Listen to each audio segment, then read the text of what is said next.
I think the ice cream helps alleviate a lot of the heat. That's hot. This is spicy ice cream right here. Ah.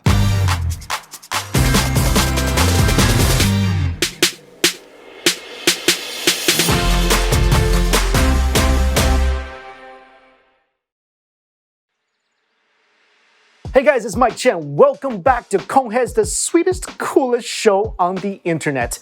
Now, fire and ice are really polar opposites of each other, but what if you combine these two forces of nature into one incredibly delicious icy treat? Now, you've seen me pour hot oil on my ice cream sundae before, but today, it's all about finding that perfect balance, the ultimate pairing between heat and sweet. And the best person I can think of to join me, the host of the hottest show on the internet, Hot Ones, Mr. Sean Evans. How you doing, buddy? Hey, Mikey, thanks so much for having me. I'm doing great. Honored that you'd include me on this spicy journey of yours. You utilize a lot of spice in your life, and that's an understatement. And I know that when you were with Vsauce, you used ice cream sundae as an antidote for the last dab. Now, how do you feel about spice and sweet going together? I think I'm just curious. I mean, I've eaten so many spicy dishes over the years, but I don't think I've ever had a spicy ice cream, so I'm just like curious how this whole thing's gonna turn out, and it might be a game changer. You know, hot sauce when paired with certain meals can elevate them so much, so if it can do the same thing with ice cream, make ice cream, which is already amazing, even better, then I'm down. Hopefully we're breaking new ground today. Spicy ice cream is not just a gimmick anymore. There's so many makers out there really pushing the boundaries of combining chilies and icy treats. You ready to go, dude? Let's go, baby.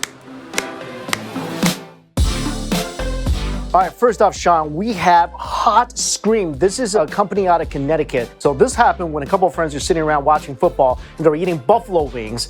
And I guess that got a little spicy. So they tried to kill the spice with some ice cream. And then they dumped their wing sauce into the ice cream. And that's how HotScream came about. We got strawberry, salted caramel, chocolate, and espresso.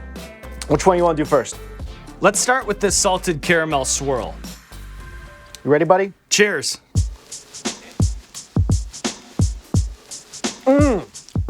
So, initially, I think it's just good ice cream. Like when you try it for the first time, it's not like you get hit with spice. But then once it goes down, it kind of leaves a chemtrail of spice around my mouth. I can really feel that chili. Even the caramel, there's chilies in that as well. And it hits you like kind of the back of your tongue. And like you said, it just tastes like it's really creamy. It's good ice cream. You want to keep taking another spoonful. But after about like 5 seconds and your mouth starts tingling. I like that feeling. And then on top of it though, it has like the inverse relationship that you'd expect with ice cream. So on the shows sometimes, somebody will eat something really spicy and then they'll ask for ice cream or they'll chase it with ice cream. But they're doing that because they're trying to fight that feeling, that spice in their mouth. This is the opposite. Now we're stuck in this spiral. We're like a dog chasing its own tail because there's nothing to chase this out. All we can do is add to the fire. All we can do is make it hotter with this table. It's kind of diabolical, this ice cream. Let's go with this chocolate swirl. That's delicious. I guess this is the thing that I'm wondering right now. Does ice cream need to be spicy? You know, this ice cream is just so good as is. Do you find that the heat is an annoying byproduct of that, or do you think it's elevating whatever we're eating right now? If you just gave me these ice creams on its own without any chilies or anything like that, I'm good with it. Like, I like it. It tastes good. It's creamy. It's got a nice flavor. The overall general tastiness of it is through the roof. But with a little bit of heat, it brings up that addictive factor where you kind of keep wanting to dig in. It's funny that you bring up addiction because that's what I think this is for. Like chili heads that just need their spice fix. Because otherwise, I don't know why you'd mess with ice cream, you know? HotScream. Who would have thought? Are you ready for the next round? Let's go! Sean, I'm really excited about this next one. I got in front of me, and you as well, beautifully colored popsicles. These are paletas, and we got them from La Neoyorquina in Manhattan. These are Mexican popsicles, and usually you put some of this stuff on top of it. I never had this before. This is Tajin. It's chili lime seasoning. And to kind of explain more about this and this, we have from the Crazy Gorilla YouTube channel, Ramon Guzman. Thanks for joining us, man. Thanks for having me. It's my pleasure. Whenever you feature paletas and Tajin, people go crazy over it. What is so special about this? They're popsicles for people that don't know, but what does make them different is they're water and milk based. So they're made with fresh fruit, and then you could also add condensed milk to make it creamy, a little sweeter. And they're each handmade. It's part of the culture, it's tasty, and it's for everyone. Which one you want to start with? Let's go with this one. I see some chilies on here. Is that why you picked it? But what am I smelling? That's like mango or something. Oh yeah, this is definitely chili mango. Chili mango. The cool thing about paletas, since they're made with like fresh fruit, usually you make them with fresh local fruits. In the coastal regions, they have like pineapple. The northern areas, they have mangoes and stuff. So each little area has their own specific local fresh fruit. Cheers, everybody. Cheers.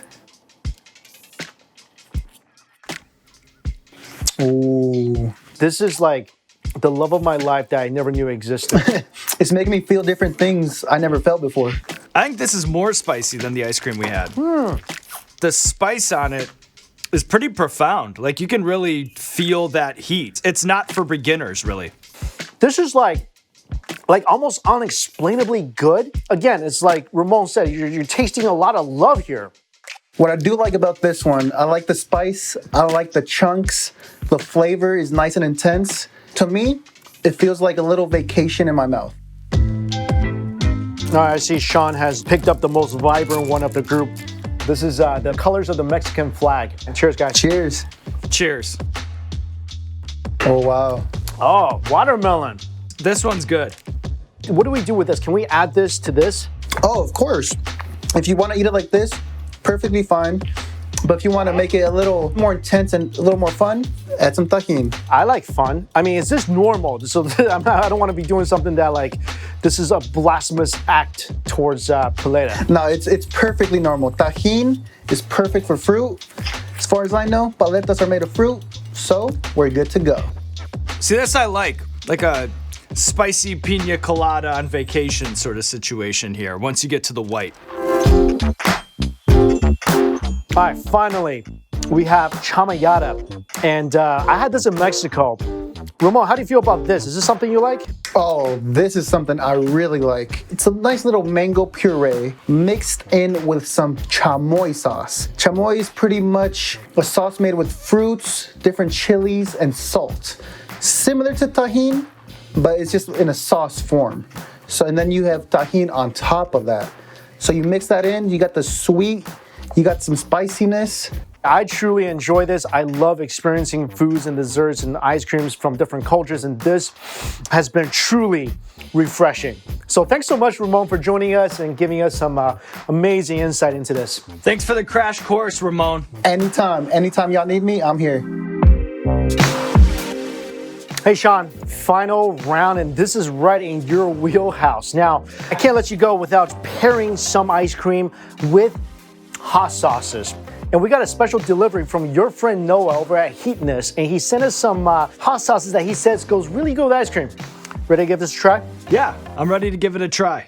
First off, we have tamale pica. This is a Mexican hot sauce with a smoky flavor with a corn oil base. You ready? Let's do it. Ooh, it looks like hot oil.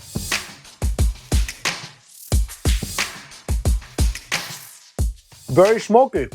We've had this on the show, tamale pica. I think it was in the 2 spot, and it is a pretty spicy 2. I'll save it maybe for like my final verdict on this whole thing, but I feel like it's made this ice cream taste like a chicken wing. Like it needs to be on meat and not on dairy. This is ice cream. This is like the best dessert that there is. It's such a special treat, ice cream. I don't think we should be playing God and messing with it, pouring hot sauce all over it. We're putting our foot through a Picasso here.